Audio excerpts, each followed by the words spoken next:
¿Cuándo hiciste algo tan ingenioso que hasta tú te sorprendiste? Nos encerramos y quedamos afuera, usamos cañas de bambú, cinta y una llave Allen para pescar las llaves desde adentro. Esto pasó hace unos años. Yo y 2 amigos estábamos en mi casa, y como buenos genios, nos encerramos afuera. Las llaves estaban ahí, en la mesa del teléfono, al fondo del pasillo, visibles a través del buzón. Obvio, llamamos a un cerrajero, pero nos dijo que nos cobraría 100 libras solo por venir. Ni locos íbamos a pagar eso. Entonces, decidimos ponernos creativos. Fuimos al garaje y encontramos unas cañas de bambú, cinta adhesiva, por supuesto, y una llave Allen. En menos de 5 minutos habíamos armado una vara de 21 pies con un gancho en la punta, la metimos por el buzón, enganchamos las llaves y, con mucho cuidado, las sacamos de vuelta. Fue una locura. Cuando las llaves salieron por el buzón, los 3 empezamos a bailar como si hubiéramos ganado la lotería. Fue uno de esos momentos en los que te sientes como un verdadero MacGyver. Edición.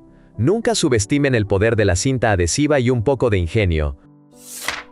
Arreglé mi camioneta VW de 1967 con un bolígrafo Bic roto y un clip, salvando mi viaje en medio de la nada. Era 2005, y ahí estaba yo, en medio del desierto, en mi vieja VW Bus del 67. Eran como las 2 de la mañana, manejando de noche para evitar el calor infernal del día. De repente, la camioneta perdió potencia, y tuve que detenerme al costado de la carretera. No había señal en el celular, ni un alma en kilómetros a la redonda, solo yo, la oscuridad y el silencio. Después de revisar todo, descubrí que el filtro de combustible estaba tapado. Fácil, pensé, lo cambio y listo. Pero no tenía un repuesto, ni una manguera que pudiera usar para saltar el filtro. Estaba a punto de resignarme a dormir en el desierto cuando recordé algo. El bolígrafo Bic roto que había tirado en la parte de atrás de la camioneta cuando compré el vehículo. El cuerpo del bolígrafo tenía casi el mismo diámetro que la línea de combustible. Lo encontré, lo corté a la medida y lo ajusté en lugar del filtro tapado. Con un poco de fe y unas abrazaderas, la camioneta arrancó como si nada. Conduje hasta Shiprock, Nuevo México, con ese bolígrafo haciendo de filtro, hasta que pude comprar uno nuevo al día siguiente. Pero eso no fue todo. Unos días después, el cable del acelerador se rompió. ¿Solución? Un clip y cinta adhesiva.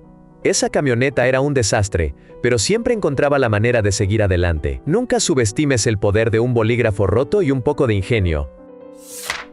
Usé 6,000 galones de agua de mi camión cisterna para enfriar el motor y escapar de un incendio forestal en Idaho. Estaba trabajando en un incendio forestal en Idaho como conductor de un camión cisterna. Básicamente, mi trabajo era llevar agua a través de terrenos súper traicioneros para abastecer a los camiones de bomberos. Un día, en medio de un barranco, el ventilador del radiador se soltó y destrozó el radiador con una fuerza que parecía sacada de una película de acción. Ahí me quedé, varado en pleno verano, con un motor que no podía enfriarse. Primero, usé la radio para avisar a mi jefe y pedir refacciones, pero después de unas horas, el viento cambió y el incendio empezó a moverse hacia mí. Estaba en medio de la nada, rodeado de montañas, y caminar 20 millas para escapar era imposible.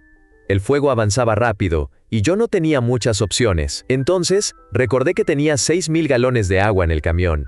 Agarré una manguera gigante de 4 pulgadas y la conecté desde el tanque de agua hasta la entrada de refrigerante del motor. Básicamente, usé el agua que llevaba para apagar incendios para enfriar mi propio motor. Fue una locura, pero funcionó. Conduje como 15 millas por caminos de montaña, con el motor enfriándose con agua del tanque. Llegué a un lugar seguro justo a tiempo. Si no se me ocurre esa idea, probablemente no estaría aquí contando esto. A veces, en situaciones extremas, tu cerebro hace cosas que ni tú mismo crees posibles. Ese día, literalmente, me salvé la vida con una manguera y un poco de ingenio. Usé las medias de mi cita como correa de alternador y terminamos casándonos ese mismo año. Era 1997, y yo, un estudiante sin un peso en el bolsillo, manejaba el Buick LeSabre 1984 de mi cita por la autopista de Houston. Íbamos de regreso a su casa, como a la 1:30 de la mañana, cuando escuché un ruido raro en el motor, y se encendió la luz de advertencia. Al principio seguí manejando, pero pronto me di cuenta de que era la batería. Las luces se estaban apagando. Me detuve en el acto, sabiendo que si no arreglaba eso rápido, no tendría suficiente energía para arrancar el auto de nuevo. Resultó ser la correa del alternador. una de las 3 correas del motor. Estábamos en una parte elevada de la autopista, lejos de cualquier lugar, y después de unos minutos sin que pasara nadie, me armé de valor y le pedí a mi cita sus medias. Sí, sus medias. Le quité una pierna a las medias y la usé como correa improvisada. Me debatí entre usar ambas piernas para hacerla más gruesa o dejar una de reserva, pero al final opté por lo segundo. Y, sorprendentemente, funcionó. Condujimos casi 10 millas con las luces apagadas para no gastar la batería. La correa de medias aguantó unas 9 millas antes de que la luz del motor volviera a encenderse. Para ese entonces, ya estábamos tan cerca que decidí arriesgarme y quemar lo que quedaba de batería. Llegamos justo a tiempo. No habríamos aguantado ni una milla más. Ese diciembre nos casamos. Y desde entonces, mi esposa nunca más ha usado medias. Edición 1. Mi esposa y yo todavía discutimos sobre el lugar exacto donde ocurrió la reparación. Ella dice que fue en la I-45, pero yo juraría que fue en otra parte, porque recuerdo que estaba mucho más desierto. Edición 2. Después de consultar con alguien que conocía bien ese auto, el hijo adolescente de mi esposa en ese entonces, confirmamos que era un Buick LeSabre 1984 con motor V8 de 350 cu. Gracias por el oro. Nunca pensé que esta historia tendría tanto impacto. Desarmé una computadora con herramientas oxidadas para salvar una presentación militar y me convirtieron en leyenda. Esto fue en el ejército, allá por 1993. Yo era el nerd del batallón, el único que sabía algo de computadoras. Tenía una en mi cuartel, hasta corría un BBS, pero la mayoría de los demás no pasaban de haber visto un TRS-80 si acaso. Un sábado por la mañana, el CQ, el tipo de guardia, me despertó a las 8 de la mañana. El capitán X te necesita, Linz, me dijo. Yo, medio dormido y en pánico, pensé, ¿qué diablos hice ahora? El capitán X era del S2 Inteligencia, no de mi cadena de mando, así que no tenía ni idea de qué quería. Me presenté en la oficina del S3 Operaciones, en mi ropa de entrenamiento físico, sudando frío. El capitán estaba desesperado. La computadora Zenith HeathKit 80286, que usaban para hacer presentaciones en Harvard Graphics, tenía una contraseña en la BIOS y no podían acceder. Necesitaban terminar una presentación urgente, yo no había puesto ninguna contraseña, y casi nadie más usaba esa máquina. Revisé el manual, y decía que si olvidabas la contraseña, tenías que enviar la computadora a la fábrica para que la resetearan. Pero eso tomaría días, y el capitán necesitaba la presentación ya. Entonces me puse a pensar, debe haber una manera más simple. Abrí la carcasa y vi un chip de memoria en un socket DP. Esto era antes de los DIMMs. Era lo único que no estaba soldado, aparte de la batería CMOS. Fui a la oficina del sargento mayor y saqué su caja de herramientas. Era una caja de paracaidista, todo oxidado, sucio y con herramientas que parecían sacadas de una trinchera de la Segunda Guerra Mundial. Agarré unos alicates viejos y oxidados, los limpié lo mejor que pude y, con el capitán mirándome como si estuviera a punto de destruir su carrera, saqué el chip, encendí la computadora y ode. Funcionó. Sin chip, sin contraseña. El capitán me miró como si fuera un mago. Después de eso, me convirtieron en una especie de leyenda en el batallón. Edición. El capitán era del S2, Inteligencia, no del S1, Administración. Ya han pasado 20 años, los detalles se me escapan. Desconecté el internet de todo un edificio para salvar una LAN party y terminé ganándome al técnico de la empresa. Esto pasó en mis años de universidad, durante una LAN party épica en los dormitorios. Éramos como 20 personas jugando Unreal Tournament, y de repente, el switch de 24 puertos que usábamos dejó de funcionar. La fiesta se detuvo en seco. Todos estaban desesperados, pero yo tenía un as bajo la manga. Mi llave de la habitación abría la sala de switches y routers del edificio. Sin pensarlo 2 veces, me colé, desconecté todo el internet del edificio, y saqué un switch de los racks. Lo puse sobre un barril de cerveza flotante en el pasillo. Sí, había un barril, porque universidad. Los cables corrían por todos lados, por el pasillo, bajando las escaleras, conectando todas las PCs. La fiesta volvió a la vida, y jugamos hasta que salió el sol, y más allá. Pero a las 9 de la mañana, llegó el técnico de la compañía de internet. Resulta que, sin querer, había dejado sin conexión a todo el edificio. La gente se quejó, y él estaba furioso al principio. Hasta que le explicamos lo que pasó. El tipo se rió, nos ayudó a configurar el Switch para que pudiéramos seguir jugando desde nuestros puertos normales, y resultó ser un gamer empedernido. Al final, todos ganamos. La LAN party continuó, el técnico se unió a la diversión, y el edificio recuperó su internet. Edición. Nunca supe cómo desconecté el internet de todo el edificio, pero valió la pena. Me inventé un extractor de leche con vasos de plástico y papel de jabón en un baño de hotel para aliviar un conducto obstruido. Estaba de viaje con mi hija de 8 meses y mi mamá. Todo iba bien hasta que me dio un conducto obstruido. Si alguna vez has pasado por eso, sabes que el dolor es insoportable. Intenté que mi hija lo desbloqueara amamantando, pero no pudo. Ya era de noche, ella estaba dormida, y yo ahí, desesperada. En el baño del hotel, miré a mi alrededor y vi esos vasitos de plástico que dejan para los dientes. Agarré uno, lo llené a la mitad con agua caliente. Luego, desdoblé el papel del jabón y lo doblé hasta hacer una punta fina y firme. Con eso, logré abrir el conducto obstruido en el pezón. Fue doloroso, pero necesario. Después, tomé el vaso con el agua caliente, lo apreté para que el agua subiera casi hasta el borde y lo puse sobre mi pecho, creando un sello. Cuando solté el vaso, el agua hizo un efecto de succión que empezó a extraer la leche. Lo repetí varias veces y el vapor del agua caliente ayudó a aflojar todo. Al final, pude terminar de extraer manualmente sin llorar ni desmayarme del dolor. Fue una de esas situaciones en las que te das cuenta de lo ingeniosa que puedes ser cuando no tienes otra opción. Mi mamá, cuando le conté, solo me miró como si fuera una loca, pero funcionó. Nunca subestimes el poder de la desesperación y un poco de creatividad. Grabé un álbum en la calle, usé un gancho y un calcetín como filtro, y con eso compré mi propio apartamento. Estaba en la calle, sin un lugar donde quedarme, pero tenía una idea en la cabeza: hacer un álbum. No tenía nada, solo un cuaderno y un boli. Escribí letras en parques, en estaciones de tren, donde fuera. Cuando finalmente alguien me dio un techo, me prestaron una computadora vieja. No tenía dinero para programas, así que usé versiones ilegales para hacer los beats. El micrófono fue lo más barato que encontré, $30, pero necesitaba un filtro pop. Solución: un gancho de alambre y un calcetín limpio. Corté el gancho, lo doblé y cosí el calcetín para que cubriera el micrófono. Parecía una locura, pero funcionó. Grabé en 5 casas diferentes, moviéndome con mi estudio portátil. Vendí álbumes en preventa para pagar la producción, y luego vendí suficientes copias para dar el enganche de un apartamento. Ahora estoy ahorrando para una casa. A veces pienso en ese gancho y ese calcetín, y me río. Fue la cosa más inusual que he hecho, pero también la que cambió mi vida.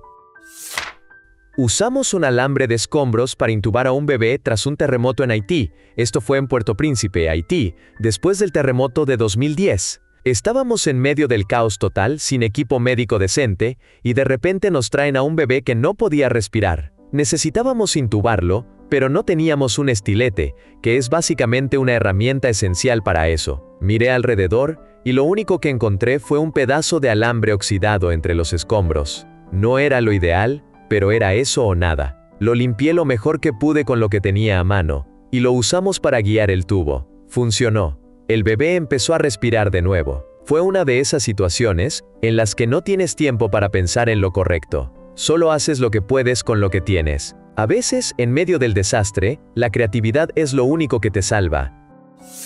Reviví la BIOS de una PC muerta, usando el chip de otra, como si fuera cirugía de corazón abierto. Esto pasó en la universidad. La computadora de mi hermana quedó inservible porque, en mi infinita sabiduría, le flashé la BIOS con la versión incorrecta. Sí, la de otra placa madre. Básicamente, la había dejado fuera de servicio. Pero no me iba a rendir tan fácil. Resulta que un amigo mío vivía en el complejo de apartamentos de enfrente, y por pura casualidad, tenía una placa madre casi idéntica. Le expliqué la situación y le propuse una idea loca: usar su BIOS para revivir la de mi hermana. Ambos estábamos nerviosos porque podíamos comprometer su placa también, pero la curiosidad nos ganó. Nos pusimos manos a la obra. Abrimos su torre, la acomodamos y arrancamos desde un USB con un programa de flasheo. Aquí viene lo delicado. Con un extractor de chip, saqué su chip de la BIOS, con el corazón en la garganta, y lo reemplacé con el de mi hermana. Todo esto mientras la PC estaba encendida, porque la BIOS ya estaba cargada en la memoria. Flasheé el chip de mi hermana con la versión correcta, lo volví a poner en su placa y TI. ¡Funcionó! Su PC arrancó como si nada hubiera pasado. Mi amigo y yo nos sentimos como dioses de la tecnología. Ahora, con años de experiencia en IT, sé que fue una locura total, pero en ese momento fue como salvar una vida. Nunca olvidaré esa sensación de «lo logramos».